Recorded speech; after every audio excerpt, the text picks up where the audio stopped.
वंदे देव उमापतिम सुरगुरुम वंदे जगत्कारणम वंदे पन्नग भूषणम मृगधरम वंदे पशूनाम पतिम। तो इसलिए हम सब जो त्रिपुर लगाते हो भगवान विष्णु के उस चार धनुष मस्तक को धारण करते हैं, और जो विष्णु के भक्त लोग लगाते हैं शिव के त्रिशूल को धारण करते हैं।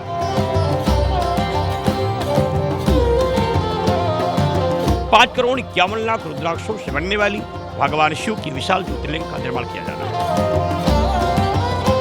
महाराज कित मुरली कित चंद्रिका कित गोपियन के साथ अपने जन के कारणे कृष्ण भयो रघुनाथ।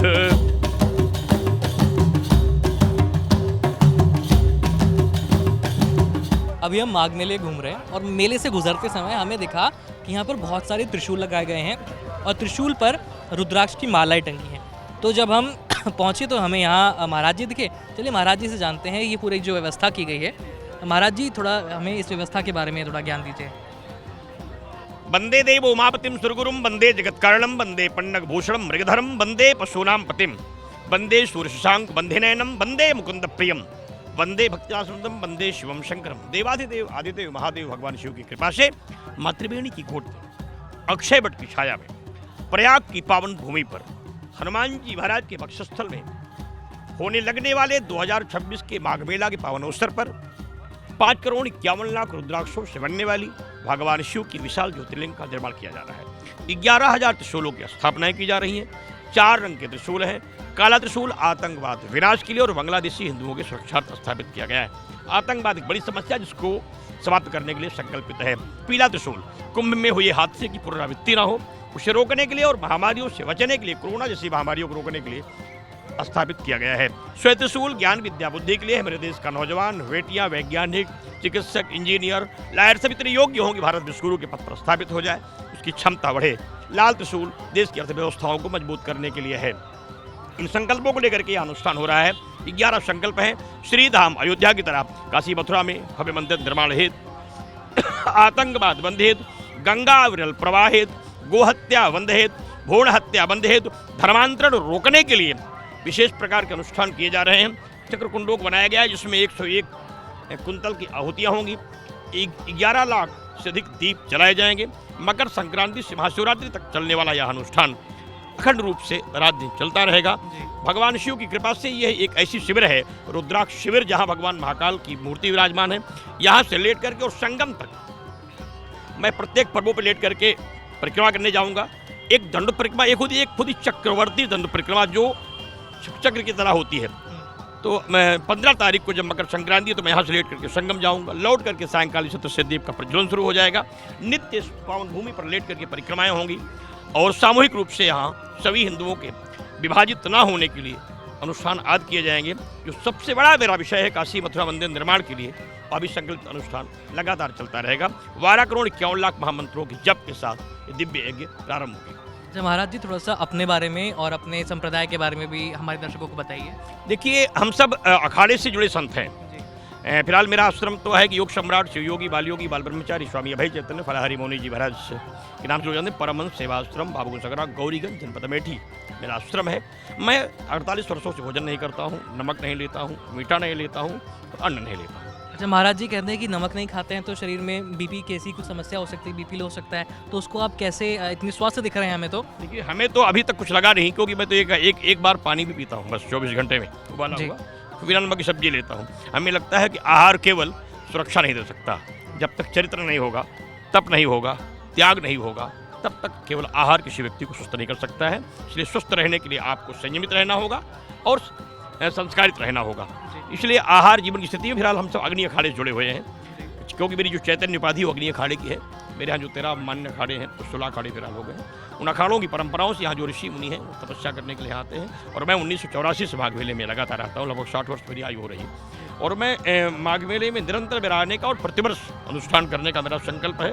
और सबसे महाशिवरात्रि के अंत तक मैं यहाँ रह करके राष्ट्र रक्षा के संकल्पों के साथ अनुष्ठान को करता रहता हूँ। और अब तक मैंने अपने जीवन में, अगर आप देखेंगे, पूछेंगे मौनी महाराज अमेठी तो आपको दिखाएंगे, लगभग 57 बार मैंने भू समाधियाँ ली हैं। भू समाधि महाराज जी कैसी होती है? जिससे लगभग 10-12 फीट एक गड्ढा होता है, ऊपर पूरा बंद कर दिया जाता है, बिना ऑक्सीजन के होता है। उसमें मैं महीनों रहता हूँ। तो महाराज जी इसमें बिना ऑक्सीजन के कैसे श्वास कैसे चलती है? देखिए मैं तो जब आपने मेरी फोटो है देखिए, मैं बहुत लगभग मैं रुद्राक्ष पहनता हूँ, लगभग 40 किलो के साथ ही रुद्राक्ष पहनता हूँ। तो वो रुद्राक्ष मुझे नेपाल नरेश ने महाराज भेंट किया था, जब मैं वहाँ 41 दिन की वो समाधि नेपाल मिली थी, और मैं तो पिछली बार कुंभ में भी यहाँ समाधि आ गया था। तो साधना का विषय है, क्योंकि ये बीते संबत तासी तजी समाधि शंभु अविनाशी, समाधि क्रिया अनादिकालीन परंपरा से हमारे भारतीय संस्कृति में रही है, लेकिन कठोर साधना है। बहुत अब इस क्रिया के जानकार या इस साधना को करने वाले संतों की संख्या बहुत कम रह गई। उत्तराखंड के पहाड़ियों में कुछ लोग बचे होंगे। तो साधना तप का है, त्याग का है, तो उसमें परिश्रम करना होगा। जीवन का मुंह छोड़ करके धर्म को स्वीकार करना होगा। और जब धर्म से आस्था होगी, परमात्मा रक्षा करता है, क्योंकि जो परमात्मा चींटी से लेकर के हाथी तक को भोजन देता है, तो हम संतों की भी रक्षा उस गुफा में करते हैं।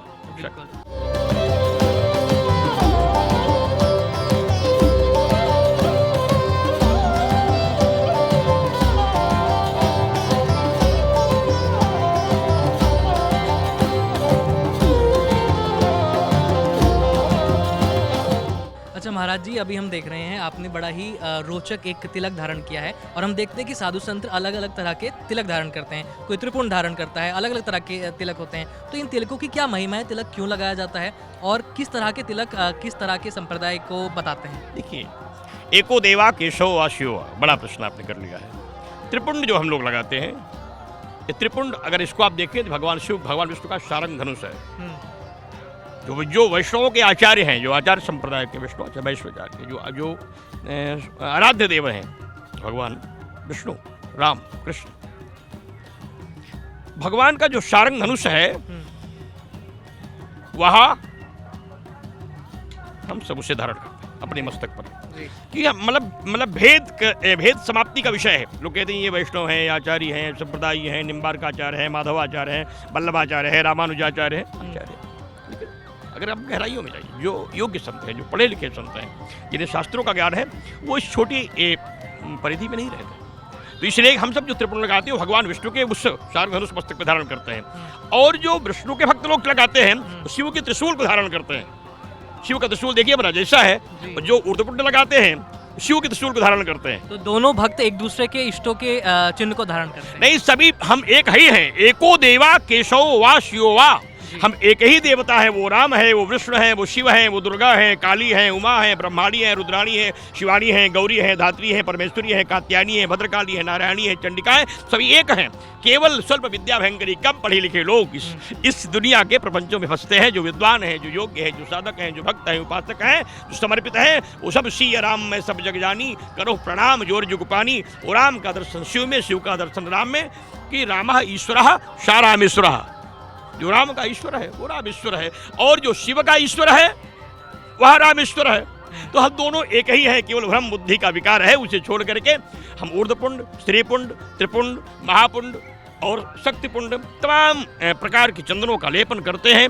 श्री विग्रह का लेपन करते हैं, भस्मीभूत धारण करते हैं, कपाल भस्मी धारण करते हैं, श्री भस्मी धारण करते हैं, अंग भस्मी धारण करते हैं, अनुग्रह भस्मी धारण करते हैं, क्रिया भस्मी धारण करते हैं, और शमशान भस्मी धारण करके हम भगवती को उपासना करते हैं। भगवान के सर्वांग हृदय में, कर्ण से हृदय में भगवान के सभी चिन्हों को, विष्णु का, ओंकार के चक्र का लेपन करते हैं, और सभी से प्रार्थना करते हैं, कृपा करिए हे देवेश्वर महादेव, हे मृत्युंजय, हे अविनाशी, हे आस्तोष, हे प्रलयंकर, हे महादेव, हे शुक्राशी, करुणा कर दो, रक्षा कर दो, हे महाकाल, हे शुक्राशी। शिवराम तुम ही, शिव कृष्ण तुम ही, तुम सीता शक्ति माया हो, तुम गंगा अविरल धारा हो, तुम सूर्य चंद्रमा छाया हो, तुम वेद पुराण के मंत्र हो, तुम वेद पुराण के मंत्रों की सुंदर सी अविरल गाया हो। तुम ही शास्त्र हो, तुम ही तंत्र हो, तुम ही मंत्र हो, तुम ही धरा हो, तुम ही गगन हो, सब में अंबर छाया है। राम कृष्ण हो, विष्णु राम हो, सब में उसी हुई समाया है। भेद बुद्धि जिनके मजबस्ती, न राम को पाया है न शिव को पाया है, केवल पाखंड करते करते पूरा जीवन गंवाया है। जो राम में शिव को देख नहीं सकता, वो राम का उपासक हो नहीं सकता। जो शिव में राम को नहीं देख सकता, शिव का उपासक हो नहीं सकता। इसलिए विरोध बुद्धियों को धारण करने वाले लोग कभी ज्ञान को प्राप्त नहीं कर सकते। ज्ञान प्राप्त करना है तो शरणागति स्वीकार कीजिए। गोस्वामी तुलसीदास जी वृंदावन जाते हैं। वृंदावन जाकर गोस्वामी दास जी ने प्रार्थना किया कि महाराज कित मुरली कित चंद्रिका, कित गोपियन के साथ, अपने जन के कारणे कृष्ण भयो रघुनाथ। परमात्मा अपने भक्तों के लिए रूप बदल देता है।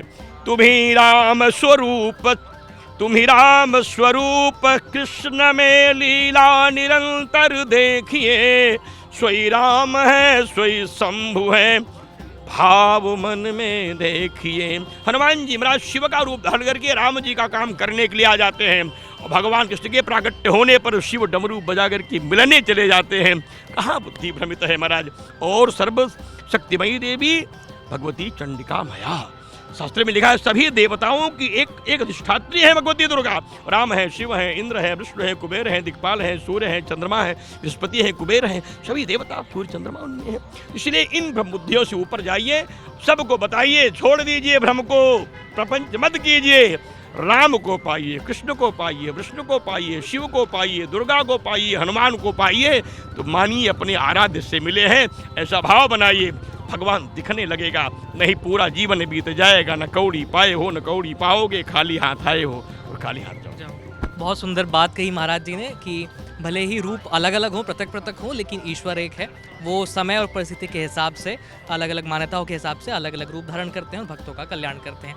और इसी तरह के हम साधु संतों से लगातार मिलते रहेंगे और आपको माघ मेले के विभिन्न जो स्वरूप हैं उनके दर्शन कराते रहेंगे। अभी आपने माघ मेले की जो ये फुटेज देखी है, जो कवरेज देखी है, आपको कैसी लगी? कमेंट सेक्शन में अपनी राय लिख करके भेज दीजिए। इसके अलावा आप और किन मुद्दों पर बात करना चाहते हैं वो भी हमें ज़रूर बताइएगा। मेरा नाम है आयुष, कैमरे पर इस वीडियो को रिकॉर्ड किया था मेरे साथी नकुल। धन्यवाद।